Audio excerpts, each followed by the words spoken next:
ನಿಮಗಿದು ಗೊತ್ತೇ? ಅತಿ ಕಡಿಮೆ ಅವಧಿಯಲ್ಲಿ ದೇಶವೊಂದನ್ನು ಸೋಲಿಸಿ ಅದನ್ನು ಸೋಲೊಪ್ಪಿಕೊಳ್ಳುವಂತೆ ಮಾಡಿದ ಕೀರ್ತಿ ಭಾರತಕ್ಕೆ ಸಲ್ಲುತ್ತೆ.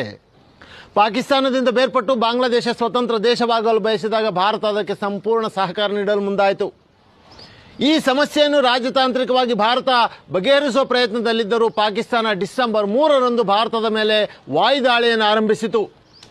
ಆಗ ಭಾರತದ ಸೈನ್ಯಾಧಿಪತಿಗಳಾಗಿದ್ದಂಥ ಸ್ಯಾಮ್ ಹಾರ್ಮೋಸಾ, ಫ್ರೇಮ್ಜಿ ಜಮ್ಶೆಡ್ಜಿ ಮಾನಿಕ್ ಶಾ ಅವರ ನಿರ್ದೇಶನದಂತೆ ನಮ್ಮ ಲೆಫ್ಟಿನೆಂಟ್ ಜನರಲ್ ಜಗದೀಶ್ ಸಿಂಗ್ ಅರೋರಾ ಅವರು ಢಾಕಾ ಕಡೆ ತಮ್ಮ ಸೈನ್ಯದೊಂದಿಗೆ ನುಗ್ಗುತ್ತಾರೆ.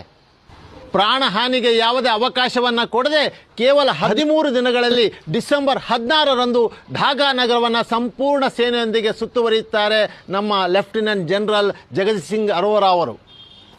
ದಿಕ್ಕು ತೋಚದಂತಾಗಿ ಪಾಕಿಸ್ತಾನದ ಲೆಫ್ಟಿನೆಂಟ್ ಜನರಲ್ ಅಬ್ದುಲ್ ಅಲಿ ಖಾನ್ ನಿಯೋಜಿ ತನ್ನ 90,000 ಸೈನಿಕರೊಂದಿಗೆ ಭಾರತಕ್ಕೆ ಶರಣಾಗ್ತಾನೆ. ಅತಿ ಕಡಿಮೆ ದಿನಗಳಲ್ಲಿ ಅಂದರೆ ಕೇವಲ 13 ದಿನಗಳಲ್ಲಿ ದೇಶವೊಂದನ್ನು ಸೋಲಿಸಿ ಸೋಲೊಪ್ಪಿಕೊಳ್ಳುವಂತೆ ಮಾಡಿದ ಕೀರ್ತಿ ಭಾರತಕ್ಕೆ ಸಲ್ಲುತ್ತೆ. ಅಷ್ಟೇ ಅಲ್ಲ, 2ನೇ ಪ್ರಪಂಚ ಯುದ್ಧದ ನಂತರ ಅತಿ ಹೆಚ್ಚಿನ ಸಂಖ್ಯೆಯಲ್ಲಿ ಅಂದರೆ 90,000 ಸೈನಿಕರು ನಮ್ಮ ದೇಶಕ್ಕೆ ಶರಣಾಗತಿ ಆಗಿದ್ದು ಕೂಡ ಇತಿಹಾಸವೇ. ಇದೇ ಕಾರಣಕ್ಕೆ ಪ್ರತಿ ವರ್ಷ 16 ಡಿಸೆಂಬರನ್ನು ವಿಜಯ್ ದಿವಸನಾಗಿ ಆಚರಿಸಲಾಗುತ್ತೆ.